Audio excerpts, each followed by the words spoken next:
Friends, આજે આપણે બનાવીશું ઉનાળામાં પેટને ઠંડક આપે એવી દૂધીની બરફી. એકદમ સરળ રેસીપી છે, ઘરની વસ્તુઓથી જ બની જાય છે. જો દૂધીનો હલવો તમને ગમતો હશે તો આ બરફી તમને ચોક્કસ ગમશે જ. ચેનલ પર નવા હો અને મારી ચેનલ ફૂડ વિથ ફાલ્ગુનીને તમે હજી સુધી સબસ્ક્રાઇબ ન કરી હોય તો પ્લીઝ જલ્દીથી સબસ્ક્રાઇબ કરી દેજો. તો આ દૂધીની બરફી બનાવવા માટે અહીં મેં 500 ગ્રામ દૂધી લીધી છે. કુમળી હોય એ પ્રકારની દૂધી લેવાની. દૂધી જો પાકી હોય અને વચ્ચે બીનો ભાગ હોય તો એને કાઢી નાખવાનો. સૌથી પહેલાં તો એની છાલ ઉતારી લઈશું. અને મારી દૂધી એકદમ કુમળી છે તો વચ્ચેથી કંઈ પણ કાઢવાની જરૂર નથી. હવે દૂધીને આપણે છીણવાની છે.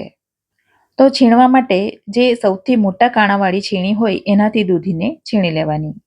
ઝીણા કાણાવાળી છીણીથી છીણીશું તો દૂધીમાંથી ઘણું બધું પાણી છૂટું પડશે. માટે મોટા કાણાવાળી છીણી જ લેવાની. તો બધી દૂધીને મેં અહીં છીણી લીધી છે અને દૂધીનું આ પ્રકારનું મોટું ખમણ તૈયાર થયું છે, તમે જોઈ શકો છો. હવે ગેસ તરફ જઈશું. ગેસ ઉપર મેં એક જાડા તળિયાવાળી કઢાઈ લઈ લીધી છે, જેમાં 3 નાની ચમચી જેટલું ઘી લઈશું. અને મેં અહીં પિત્તળની કઢાઈ લીધી છે, તમે કોઈ પણ સ્ટીલની કે નોનસ્ટિક કઢાઈ પણ લઈ શકો. અને ઘી ગરમ થાય એટલે દૂધીનું જે ખમણ છે એ બધું કઢાઈમાં લઈ લઈશું. હવે એને થોડી વાર માટે સાંતળવાનું છે.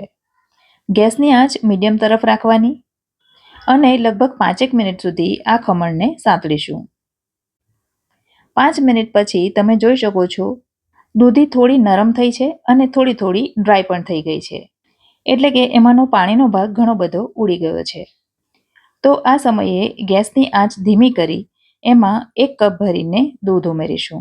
તો 250 ml જેટલું ફૂલ ફેટ દૂધ મેં અહીં ઉમેર્યું છે. દૂધ મેં અગાઉથી ગરમ કર્યું હતું માટે મલાઈ એમાંથી છૂટી પડી ગઈ હતી. માટે મલાઈ સહિત જ મેં એને અંદર ઉમેર્યું છે.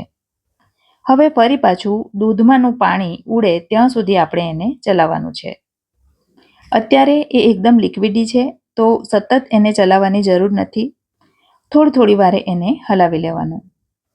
તો લગભગ 5 થી 7 મિનિટમાં જ એ સરસ ડ્રાય થઈ જશે. આ પ્રકારે એકદમ ડ્રાય થાય ત્યાર પછી એમાં ખાંડ ઉમેરવાની છે. કપથી માપીએ તો 1/4 કપ અને વજનથી 150 ગ્રામ ખાંડ મેં અહીં ઉમેરી છે. પણ તમે ખાંડના બદલે સાકર પણ ઉમેરી શકો. અને સાકર ઉમેરો તો પણ એટલા જ પ્રમાણમાં ઉમેરવાની. ખાંડ ઉમેરીશું એટલે દૂધી ફરીથી લિક્વિડી થઈ જશે, કારણ કે ખાંડનું પાણી છૂટું પડશે. હવે બરફીને એકદમ સરસ ગ્રીન કલર આપવા માટે મેં અહીં લીલો ફૂડ કલર ઉમેર્યો છે. પણ કલર ઉમેરવો ટોટલી ઓપ્શનલ છે. કલર વગર પણ બરફીનો સ્વાદ તો એવો જ આવશે જેવો કલર સાથે આવશે. પણ દેખાવમાં થોડું આકર્ષક લાગે એના માટે મેં કલર ઉમેર્યો છે. હવે ફરી પાછું બધું પાણી ઉડે ત્યાં સુધી એને ચલાવવાનું છે. અને ત્યાં સુધીમાં આપણે એક બીજું કામ કરી લઈએ. આપણે એમાં મિલ્ક પાવડર ઉમેરવાનો છે. તો અડધો કપ ભરીને મેં અહીં મિલ્ક પાવડર લીધો છે. 10 રૂપિયાના ડેરી વ્હાઇટનરના જે પાઉચ આવે છે એ 2 પાઉચ મેં અહીં લીધા છે. અને હવે એમાં 2 ચમચી ભરીને ઘી ઉમેરીશું. અને બંનેને એકદમ સરસ રીતે મિક્સ કરી લઈશું. જો આપણે ડાયરેક્ટ મિલ્ક પાવડર બરફીની અંદર ઉમેરીએ તો મિલ્ક પાવડરના ગાંઠા પડી જશે. પણ આ રીતે મિલ્ક પાવડરમાં થોડું ઘી ઉમેરીને ત્યાર પછી બરફીમાં ઉમેરીએ તો એમાં જરાય ગાંઠા પડતા નથી.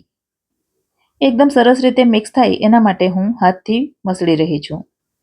મિલ્ક પાવડરના બદલે તમે માવો પણ ઉમેરી શકો, પણ માવો દરેક જગ્યાએ અવેલેબલ નથી હોતો. વળી આજકાલ માવામાં પણ ભેળસેળ આવતી હોય છે. માટે મિલ્ક પાવડર ઉમેરવો બેસ્ટ ઓપ્શન છે.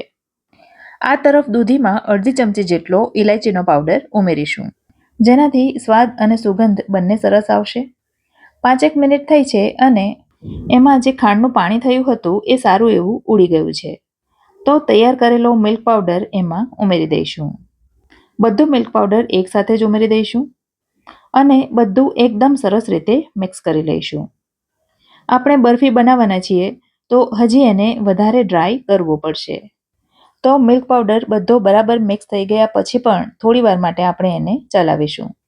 કેટલો સમય ગેસ ઉપર રાખીને ચલાવવું એ ચોક્કસ રીતે કહી શકાય એમ નથી. દૂધીમાં પાણીનો ભાગ કેટલો છે એના ઉપર એ ડિપેન્ડ કરે છે.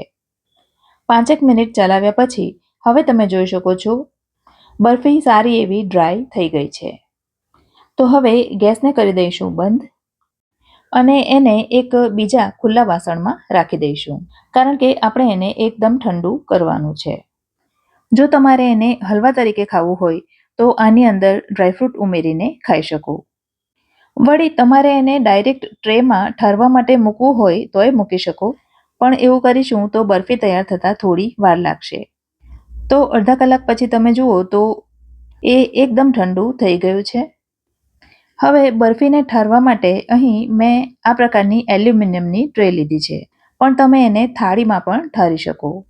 સૌથી પહેલાં તો એને ઘીથી ગ્રીસ કરી લઈશું અને ત્યાર પછી બરફીનું બધું મિશ્રણ અંદર લઈ લઈશું અને ચમચી અથવા તવેથાની મદદથી એને ફેલાવી દઈશું.